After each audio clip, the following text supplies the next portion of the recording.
So, guys, I'm here to tell you about hepatocellular carcinoma. Okay, I have prepared some short notes, and according to this, I am going to explain you guys. First of all, it is a malignant tumor. Malignant tumor कहाँ की? Hepatocytes की, मतलब जो hepatocytes होते हैं जो कि liver में होते हैं उनके अंदर एक मैलिग्नेंट ट्यूमर है वो बन जाती है। इसके केसेस मेल में ज़्यादा देखने के मिलते हैं फीमेल की कंपैरिजन में, दैट इज़ 2.4:1।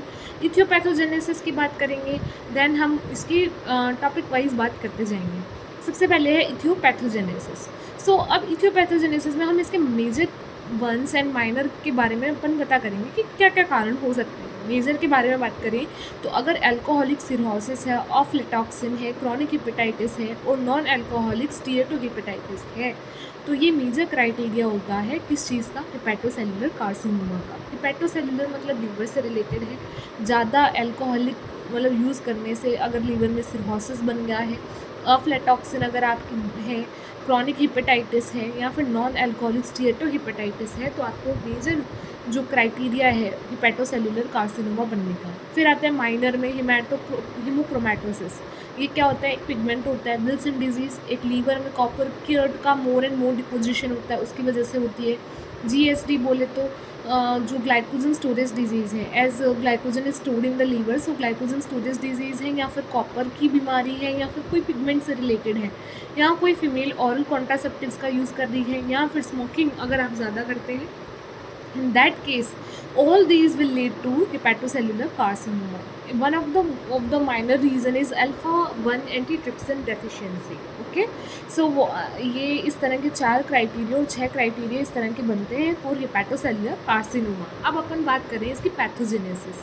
पैथोजेनेसिस है, अगर कोई कैंसर है तो हमें पता होना चाहिए कि डीएनए रिपेयर जो जीन है, मतलब जो हिपैटोसाइट्स हैं उनके अंदर जो डीएनए रिपेयर जीन है उसके अंदर कोई डिफेक्ट आ रहा है, तो डिफेक्ट बोले तो म्यूटेशन बन रहा है, और म्यूटेशन किसका है? केरास जीन का।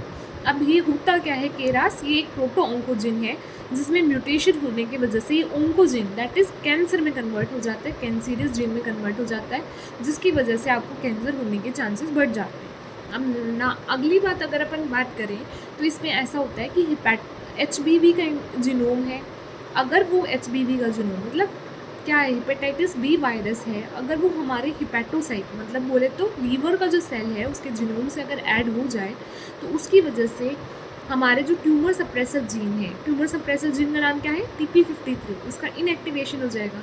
मतलब 2 कारण हो रहे हैं, एक तो ऑन्कोजिन का एक्टिवेशन और दूसरा ट्यूमर जो सप्रेसर जीन है TP53 का इनएक्टिवेशन।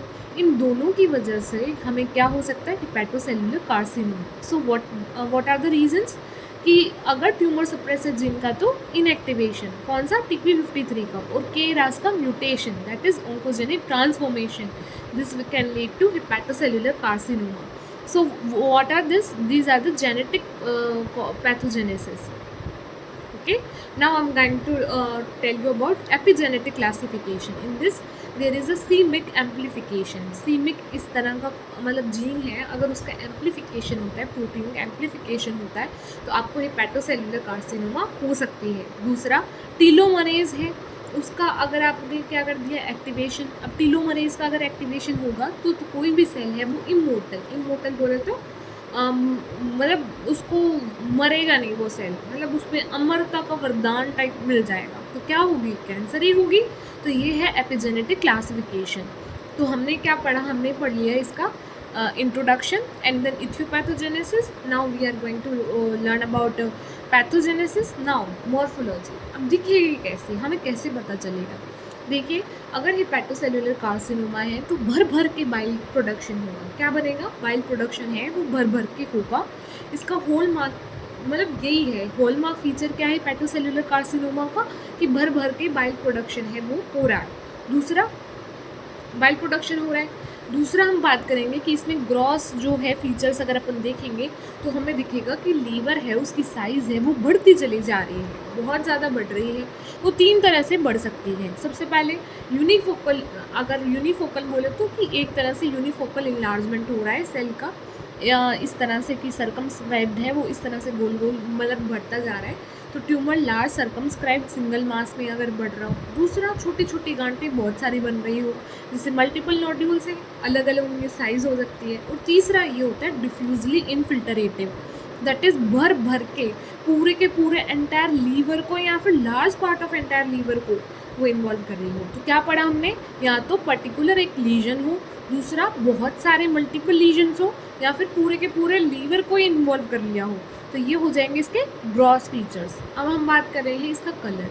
वैसे तो हिपैटोसेलुलर कार्सिनोमा ब्राउन या फिर येलोइश ग्रे कलर की होती है, बट बाइल का प्रोडक्शन, मैंने बोला था ना कि हॉलमार्क फीचर क्या है, बाइल का प्रोडक्शन बहुत ज़्यादा। तो अगर बाइल का प्रोडक्शन बहुत ज़्यादा होगा तो फिर क्या होगा, उसका जो बाइल का प्रोडक्शन ग्रीनिश ब्राउनिश डिस्कलरेशन हो जाएगा, किसका, लीवर के जो कैंसर वहाँ पे क्रिएट हो रही है उसका। अब हमने किसकी बात करी, हमने ग्रॉस फीचर्स में उसकी साइज शेप किस तरह की उसमें नोड्यूल्स बन रहे हैं उनकी बात करी, हमने उसका कलर की बात करी। हम देखेंगे माइक्रोस्कोपी। माइक्रोस्कोपी में बात करें तो ये 3 तरह से हमें माइक्रोस्कोपी फीचर्स हैं वो दिख सकते हैं। तो वेल डिफ्रेंशिएटेड, एक मॉडरेटली डिफ्रेंशिएटेड और एक अनडिफ्रेंशिएटेड। सो हम 1 बाय 1 है वो पढ़ना स्टार्ट करते हैं। सबसे पहले आता है वेल डिफ्रेंशिएटेड का। अब जो वेल डिफ्रेंशिएटेड का मतलब ये है कि कोई भी ट्यूमर सेल है वो वेल डिफ्रेंशिएटेड है, मतलब बोले तो एकदम एक जैसी लग रही है, जैसे हमारे हिपैटोसाइट्स होते हैं लीवर के, उसी तरह से डिट्टो अगर दिख रही हो तो उसको वेल डिफ्रेंशिएटेड बोल देंगे। वो एकदम हिपैटोसाइट्स की तरह ही दिख रही है, बाइल प्रोडक्शन हो रहा है, ठीक है। उसका जो अरेंजमेंट है वो ट्रेबेक्युलर पैटर्न में होगा, जैसे नॉर्मली ट्रेबेक्युलर पैटर्न में ही अरेंजमेंट है हिपैटोसाइट्स का रहता है, वैसे ही अरेंजमेंट रहेगा। दूसरा हमारे पास में हो सकता है, ठीक है, उसके अंदर, हाँ मतलब सॉरी, इसके अंदर ये भी बताना है मुझे कि ट्रेबेक्युलर पैटर्न में होता है। मैलिग्नेंट हिपैटोसाइट्स होते हैं ट्रेबेक्युलर पैटर्न में रहते हैं।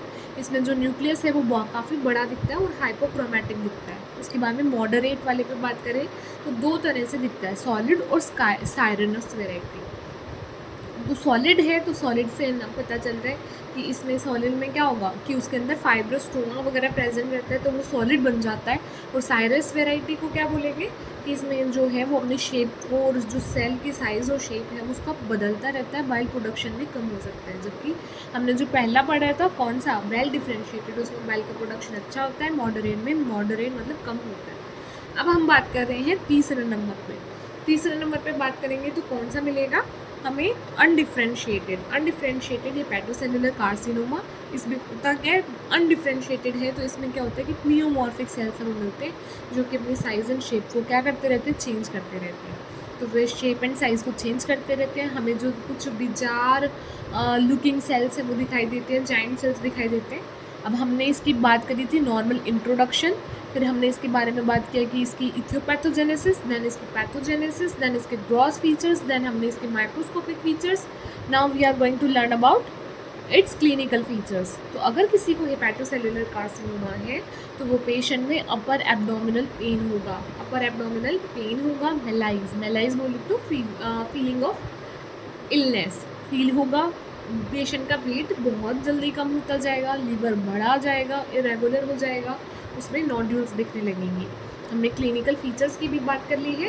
अब लास्ट टॉपिक रहता है लेबोरेटरी डायग्नोसिस। लेबोरेटरी डायग्नोसिस में सिर्फ एक ही क्राइटेरिया है, अल्फा फिटोप्रोटीन है वो काफ़ी ज़्यादा बढ़ा हुआ मिलता है इन 50% of the hepatocellular carcinoma.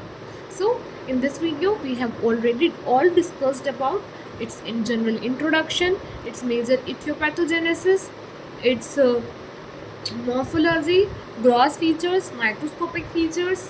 Then we have learned about the clinical features and lastly the laboratory findings. Thank you.